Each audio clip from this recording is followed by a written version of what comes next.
네, 세월호와 정치권 등에서 이 굵직한 소식이 쏟아지는 가운데 우리 경제의 근간이자 필수 먹거리를 제공하는 분야, 바로 농업인데요. 농업이 시름시름 앓고 있습니다. 2015년 기준 우리 농가의 평균 소득은 3,722만 원입니다. 도시근로자 평균 소득의 64% 수준에 불과합니다. 근래에 우리 농가는 자연재해나 조류 인플루엔자, 구제역 등으로 홍역을 치렀죠. 자, 이런 상황을 진단하고 농민들의 소득을 도시 근로자 수준까지 높이기 위한 방안을 오늘 집중적으로 살펴보고자 합니다. 김병원 농협중앙회장 나와 있습니다. 어서 오십시오. 네, 안녕하십니까. 예. 자, 이제 취임하신 지는 1년이 됐다고 들었습니다. 그간의 소회가 좀 궁금한데요. 1년이 약간 넘었습니다. 1년 동안에 농협이 할 일이 참 많았는데요. 예. 그중에서 이제 농협에 근무하고 있는 직원들이 한 10만 정도 됩니다.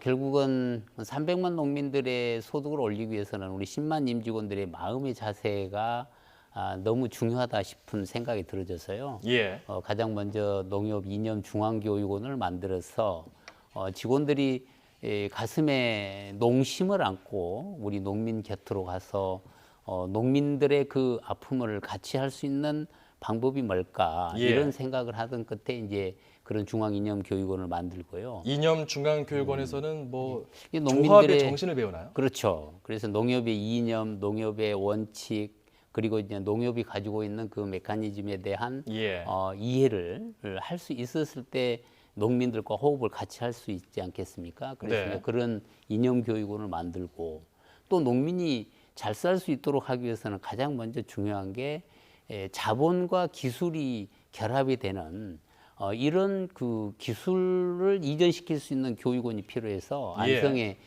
창조농업 지원센터를 열었어요.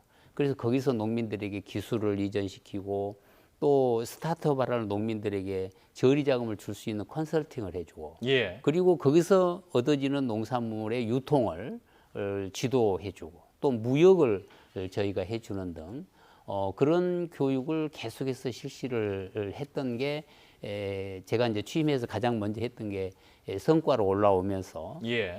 굉장히 마음이 기쁜 그런 생각도 들었고요. 현장도 많이 다니셨습니까? 그동안? 그렇습니다. 이제 주로 이제 그런 것을 알려면 농민 곁에 가 있어야 될 거 아닙니까? 그래서 그렇죠. 농민 쪽에 많이 가 있었습니다. 1년 동안 한 10만 킬로를 다녔는데요.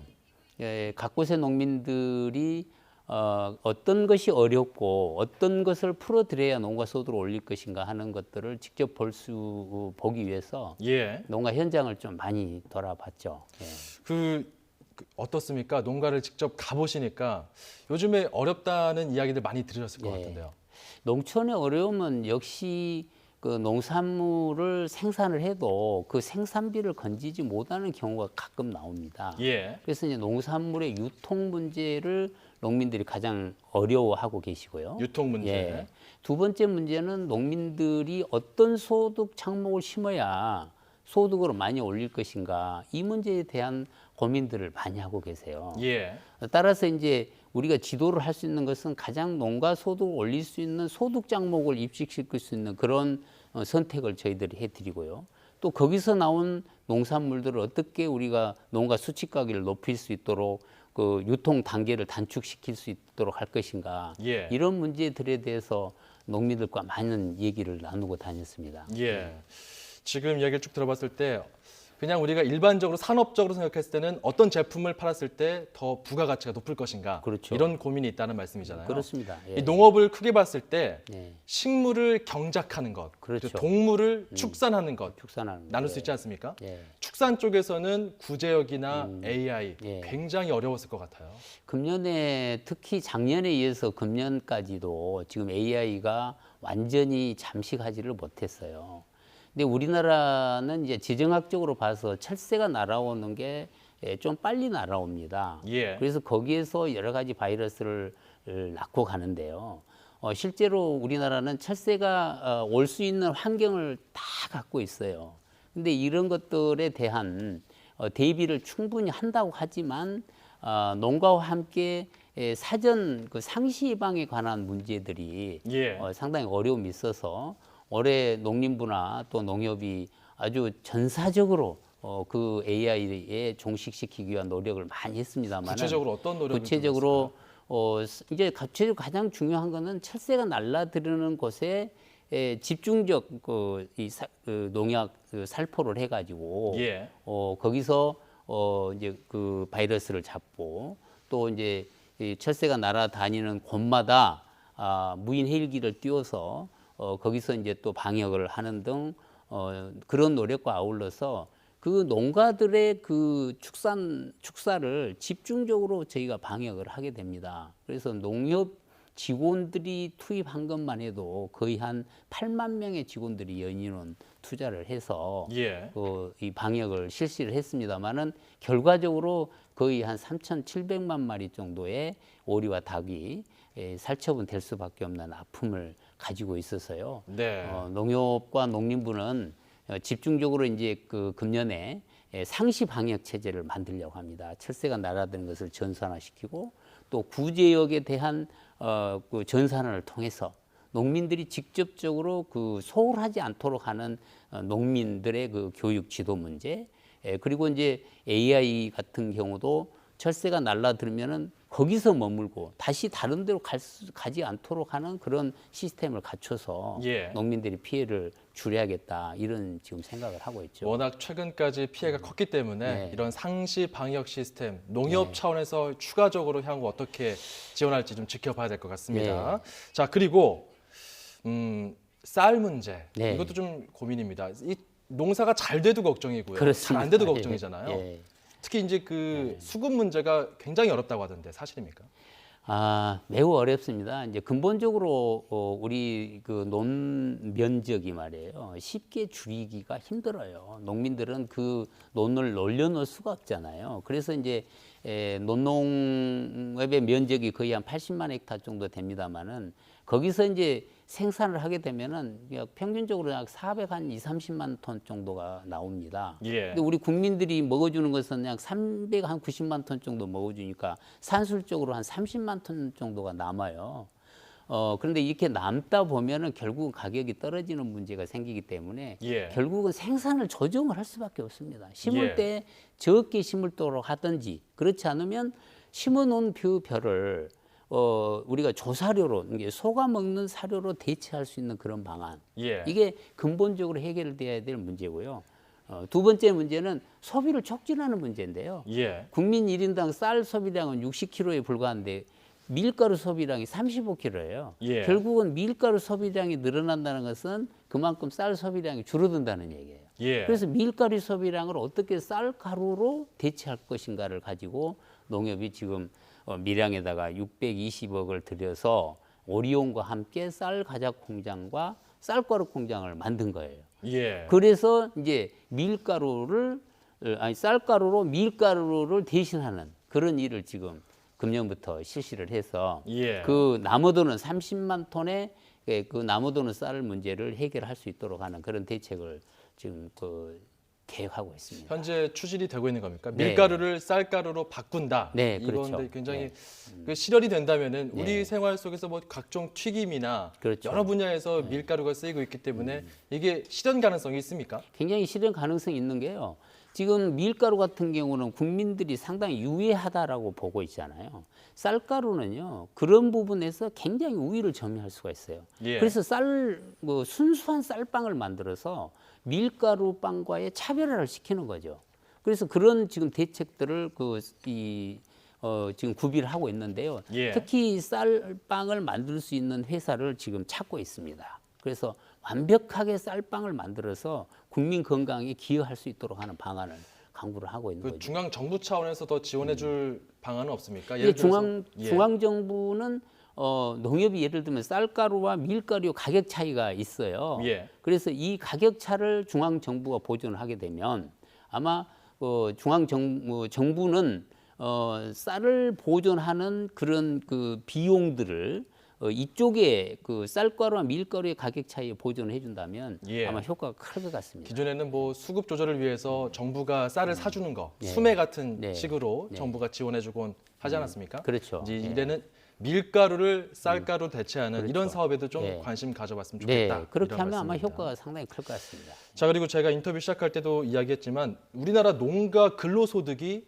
굉장히 낮다. 네, 도시 근로자 소득의 60% 수준이라고 하는데 네 맞습니다. 그 정도로 네. 힘듭니까? 네, 이게 뭐 아시겠지만은 그 통계적으로 보면은 지금 2015년도 말에 3,722만 원입니다. 농가 소득이. 예. 그렇게 보면은 그 도시 근로자 소득의 64%밖에 차지를 못 하고 있는데요. 거기서 아픈 게 하나 있는데요. 이 농가 소득에 보면 농업 소득과 농해 소득과 이전 수입으로 이렇게 세 가지로 나눠져요. 농가에서 농업을 통해서 농사지어서 얻는 수익과 네. 그 외의 외 수익도 소득, 있다. 그다음에 이전 수입이라고 하는 게 있어요. 이전 수입은 뭐? 이전 수입이라는 것은 이제 도시에 있는 그 자녀들이 용돈을 주거나 예. 또 자기의 그 금융 자산에서 이자가 나온 거나 예. 대충 이런 것들 국가가 보조를 하거나 이런 것을 우리가 이전 수입이라고 합니다. 그렇군요. 근데 아픈 게 농업 소득이라는 게 20년 동안 1,000만 원을 갖고 산 거예요, 농민들이. 예. 이게 계속 농업 소득은 정체 현상이었어요, 20년 동안. 그리고 이제 그 농해 소득은 어느 정도 증가를 했었거든요. 그래서 이제 농가 소득을 올릴 수 있는 기본적인 요소가 뭐냐면 어떻게 하면 농업 생산성을 높여가지고 예. 농민들이 농업 소득을 올려주고 농해 소득이 농가 소득이 40%를 차지합니다. 네. 그래서 그거를 올려줄 수 있는 대안으로서 지금 이제 태양광 발전을 그 산업자원부와 농협이 MOU를 해가지고 네. 이제 태양광 발전을 할 수 있도록 농민들에게 지금 적극 권장을 하고 있습니다. 그러면 농민들이 농사도 짓고 그렇죠. 태양광 발전소를 운영하는 겁니까? 예, 그렇죠. 이제 논에는 그 농업진흥지역은 안 되지만 예. 진흥지역 밖에 논이나 밭에다가 예. 태양광 설치를 하는 거죠. 도심이 아니니까 땅값도 예. 쌀 것이고 그렇죠. 거기다가 예. 태양광 발전할 수 있는 시설을 설치해서 그렇습니다. 예. 거기서 얻는 수익을 그렇습니다. 농가가 같이 공유할 수 있도록 하자. 예, 그게 농해 소득으로 이제 올릴 수 있는 거예요. 이게 뭐 그렇군요. 예를 들면 500평 밭이 있다. 네. 그럼 거기에 태양광 발전을 시키면 지금 현재 그 계산적으로 나오면은 월 평균 한 100만 원 정도는 나올 수가 있습니다. 예. 그러면 연간 1,200만 원이잖아요. 500평에서. 그렇죠. 근데 500평에서 농사를 지었다. 그러면 200만 원도 안 나오는 거예요. 그렇다면 네. 그거를 태양광 발전을 시켜서 농해 소득을 올릴 수 있도록 하는 그런 그 제도적 장치가 산업자원부고 지금 만들어져서 천만 다행인데요. 농협이 예. 이제 상품을 만들었어요. 그걸 하려면 한 2억 들어가거든요. 예. 그러면 거기에 80%를 융자를 해주는 거예요. 예. 그러면 융자금을 받았고 이자를 다 공제하고도 농해 소득이 한 100만 원 정도 올라오니까. 그런 말씀 들으니까 청년 실업에 힘들어하는 청년들이 귀농 욕구가 더 커질 것 같습니다. 아마 그럴 것 같습니다. 예. 자, 그리고 청탁금지법 이야기를 빼놓을 수가 없습니다. 청탁금지법 시행된 이후에 아무래도 농가에서 특히 축산농가 타격이 심했잖아요. 그렇습니다. 축산농가는 방금 말씀드렸듯이 지금 한 3% 정도 가격도 떨어지고 예. 출하량도 떨어지고 그래서 축산농가와 하연농가가 엄청난 피해를 지금 당하고 있죠. 예. 그래서 청탁금지법 이 문제에서는 농축산물은 반드시 제외돼야 맞습니다. 예. 그게 농축산물이 청탁의 대상이 되고 있지를 않습니다. 예. 그런데도 불구하고 지금 농축산물이 청탁 대상 물건에 들어감으로써 예. 농민들이 지금 아주 시름을 앓고 있기 때문에요.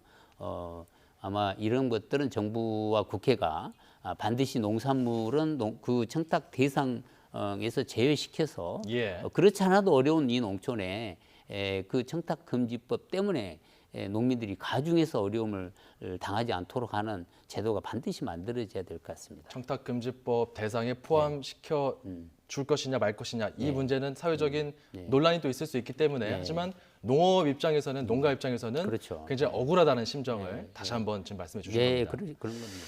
예. 자, 지금 벌써 시간이 많이 흘렀습니다. 지금 준비한 것들이 굉장히 많으실 텐데 이 방송을 전 국민들이 보고 있거든요. 네. 우리 경제의 근간이자 산업의 근간입니다. 농업. 그렇죠. 이 농업을 바라보는 국민들의 어떤 시선, 우리 국민들이 좀 이런 거를 좀 감안하고 농업과 농업에서 생산하는 제품을 봐주셨으면 좋겠다는 당부의 말씀이 있을 것 같습니다.